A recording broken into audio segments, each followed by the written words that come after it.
Students good morning बच्चों। मैंने आपको समांतर श्रेणी में सब बताया था कि समांतर श्रेणी क्या होती है, सार्वंतर किसको कहते हैं, सारी बेसिक जानकारी हमने आपको दी थी। आप लोगों को ओल्ड सिलेबस में मैं समांतर श्रेणी और न्यू सिलेबस में कोऑर्डिनेट ज्योमेट्री पढ़ाऊंगा। आप लोगों को ये बात शायद नहीं मालूम थी, तो आज फिर समझ लीजिए। जो आपके पास अर्थमेटिक प्रोग्रेशन से एक्सरसाइज हमारी आएगी वीडियो, वो ओल्ड सिलेबस से होगा, और जो कोऑर्डिनेट ज्योमेट्री होगी वो न्यू सिलेबस से होगा।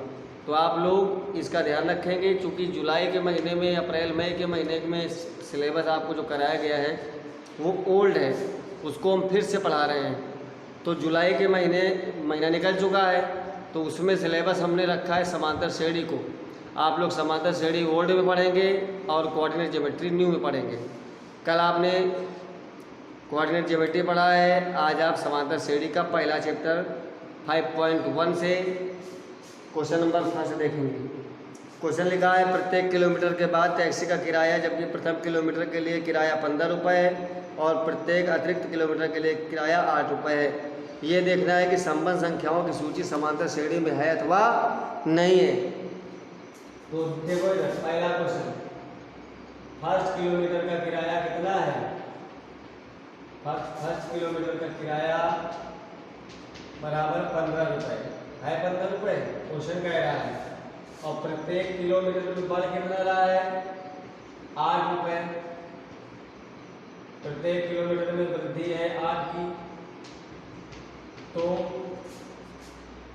इसलिए दूसरे किलोमीटर में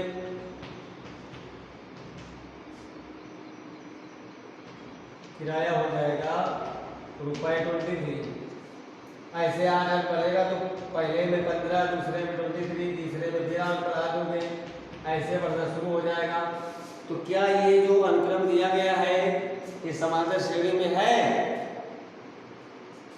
प्रत्येक पद 8 जोड़ने से प्राप्त हुआ है, जिसे सार्वंतर कहते हैं। सब में अगर अंतर बराबर है तो वो सार्वंतर होता है, इसलिए दिया गया अनुक्रम समांतर श्रेणी है। हाँ, समांतर श्रेणी है, में है, ये आप कह सकते हैं। इसी का दूसरा है,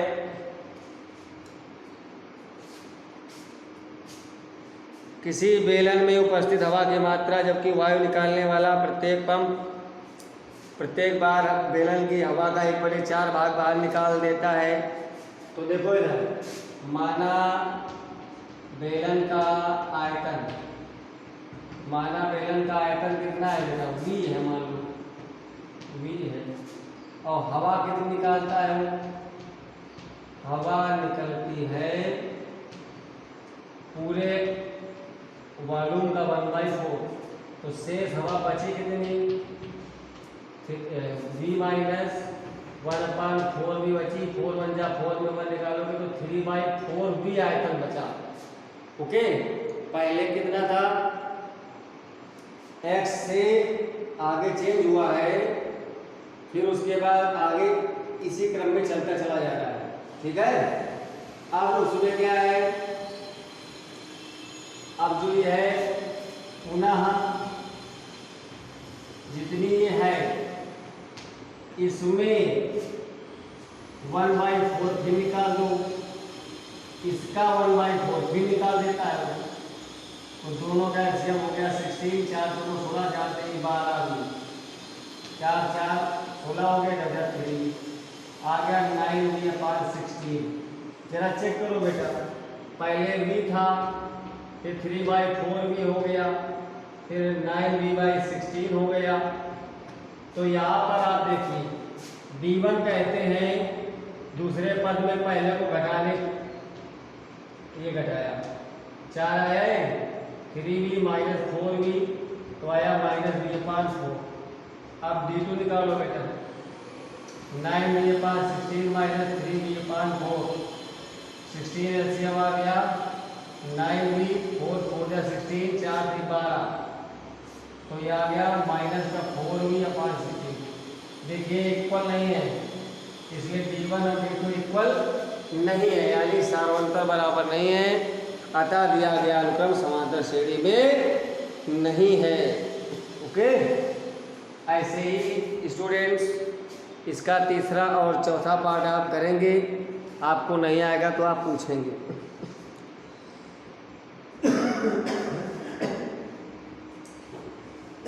क्वेश्चन नंबर 2 है, दी हुई समांतर श्रेणी के प्रथम 4 पद लिखिए जबकि प्रथम पद ए और सार्वंतर डी निम्नलिखित है।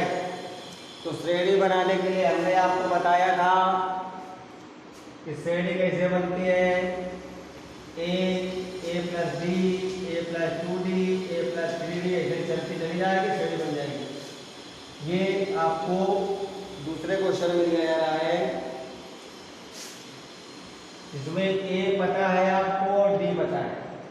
4 पार्ट हैं, इसमें 5 पार्ट, सब में आपको ए और डी दिया गया है, आप बहुत आसानी से निकाल सकते हैं। पहले पार्ट में लिखा है a = 10, b = 10। तो अब आपको इसके आगे के टर्म निकालने हैं। तो पहला टर्म तो 10 पता है, दूसरा टर्म और निकालो, a + d होता है तो 10 + 10 हो जाएगा 20। तीसरा टर्म होता है a + 2d, a का मतलब 10, b का मतलब 10, 10 और 10 दूनी 20, क्या हो गया 30। ऐसे ही क्रम आगे बढ़ता चला जाएगा। तो पहला 10 हो जाएगा, फिर 20 हो जाएगा, फिर 30 हो जाएगा, फिर 40 हो जाएगा, ऐसे आपकी समांतर श्रेणी बन जाएगी।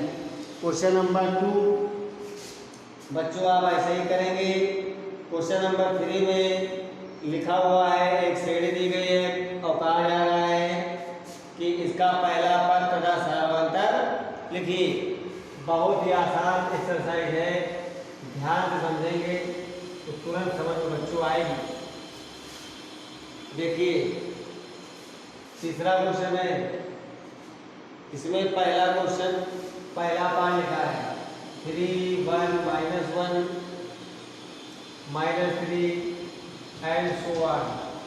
इसमें पहला पद जो है ए होता है 3 है और डी है दूसरे पद में, पहले को घटा दीजिए तो -2, यही आंसर आ गया। ऐसे तीसरे सवाल के सभी पार्ट करने हैं। चौथे सवाल में आपको ये चेक करना है कि जो अनुक्रम दिए गए हैं वो समांतर श्रेणी में है कि नहीं है, और अगर हैं तो आगे के 3 पद और ज्ञात कीजिए। देखिए अभी याद देखिए, समांतर श्रेणी है कि नहीं ये ज्ञात करने के लिए सार्वंतर निकालो। D1 पहला सार्वंतर होगा, दूसरे में पहले पद को घटा दो, आया 2। अब दूसरा सार्वंतर होगा, तीसरे में दूसरा घटा दो तो आया 4। बस आगे कुछ नहीं करना है। देखिए ये दोनों बराबर नहीं है, तो दिया गया अनुक्रम या दिए गए अनुक्रम के पद समांतर श्रेणी में नहीं है। तो जब है ही नहीं तो इसके आगे के पद आप नहीं निकाल पाएंगे। ओके, ऐसे एक्सरसाइज 4 करेंगे, एक्सरसाइज के 4 नंबर तक क्वेश्चन करेंगे। अगर है तो आगे निकाल लेंगे आप, अगर है वो समांतर श्रेणी में तो हम निकाल लेंगे इसी फार्मूले से, a + d वाले से। भाई a पता करेंगे, d1 और d2 अगर इक्वल आएगा तो समांतर श्रेणी हो जाएगी। फिर उसके बाद में हम उसी अनुक्रम का, जैसे एक क्वेश्चन उठाते हैं 3 + 3√2, 3 + 3√2 नहीं √2 है, हाँ 3 + 2√2, 3 + 3√2। अब ये है कि नहीं है अभी तो पता चल जाएगा। D1 है इसका, 3 + √2 में 3 घटा दो तो 3 से 3 खत्म, क्या आया 2 आया। अब D2 निकालोगे, सेकंड में घटा दो, थर्ड में सेकंड माइनस कर दो। देखिए ये कैंसिल हो गया, 2√2 में 1√2 निकालो, क्या बचा, √2 बचा। हाँ ये समांतर श्रेणी है, हाँ यह है समांतर श्रेणी है, यानी दिए गए अनुक्रम के पद समांतर श्रेणी में हैं। अब आगे के निकालने हैं तो नो प्रॉब्लम।